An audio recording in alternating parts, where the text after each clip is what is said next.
ഇന്നത്തെ എപ്പിസോഡിലുണ്ടായി എല്ലാവരും വെയിറ്റ് ചെയ്തുകൊണ്ടിരിക്കുന്ന ഒരു സംഭവമാണ്. ഇതേ കണക്കുണ്ട് ഈ മോഹൻലാൽ വന്നിട്ട് നെവിനെതിരെ എന്തുവാണ് പറയാൻ പോകുന്നത്, അവനെ പുറത്താക്കുമോ ഇല്ലയോ എന്നുള്ള കാര്യങ്ങളൊക്കെ അറിയാൻ വേണ്ടി ഒരുപാട് പേര് വെയിറ്റിംഗ് ചെയ്തിട്ടുണ്ട്. പക്ഷേ ഒരു പ്രൊമോ ഇപ്പോൾ ലേറ്റസ്റ്റ് ആയിട്ട് ഇറങ്ങിയിട്ടുണ്ട്. അത് കണ്ടു കഴിഞ്ഞാൽ ആർക്കായിരുന്നാലും ഡൗട്ട് തോന്നുന്നു എന്തെങ്കിലും പറയുമോ അല്ലെങ്കിൽ അവന് എന്തെങ്കിലും പ്രശ്നം വരുമോ എന്നുള്ള രീതിയിലാണ്. കാരണം എന്ന് പറഞ്ഞാൽ പ്രൊമോയിൽ നിങ്ങൾ നോക്കി കഴിയുമ്പോൾ മോഹൻലാലുണ്ടെങ്കിൽ സാധാ രീതിയിലാണ് അവൻ്റെ അടുത്ത് സംസാരിക്കുന്നത്. വലിയ കാര്യങ്ങളോ വലിയ പ്രശ്നങ്ങളോ അങ്ങനത്തുള്ള ഒന്നുമില്ല.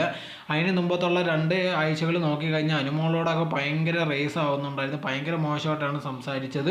അതേസമയത്ത് ഷാനവാസിൻ്റെ അടുത്തൊക്കെ ഭയങ്കര മോശമായിട്ട് സംസാരിച്ചിട്ടുണ്ടായിരുന്നു.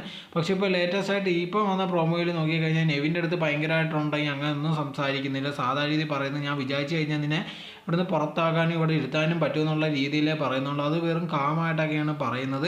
അല്ലാതെ ഭയങ്കര ദേഷ്യപ്പെട്ടോ ബാക്കിയുള്ളവർക്ക് കാണിക്കുന്ന കണക്കൊന്നും ഒന്നും കാണിക്കുന്നില്ല. മിക്കവാറും ഉണ്ടെങ്കിൽ യവന് ഒരു കുഴപ്പവും വരത്തില്ല. ഇതിൽ നിന്ന് വെളിയിൽ പോകുന്നത് വേറെ ഒരാളാണ്, എന്നാൽ യവന് പ്രത്യേകിച്ച് ഒരു കുഴപ്പവും വരത്തില്ല എന്നാണ് തോന്നുന്നത്. യവനൊരു താക്കീത് കൊടുത്ത് വിടുന്നേ അല്ലാതെ വേറൊന്നും നടക്കാൻ പോകുന്നില്ല എന്നാണ് എനിക്ക് തോന്നുന്നത്.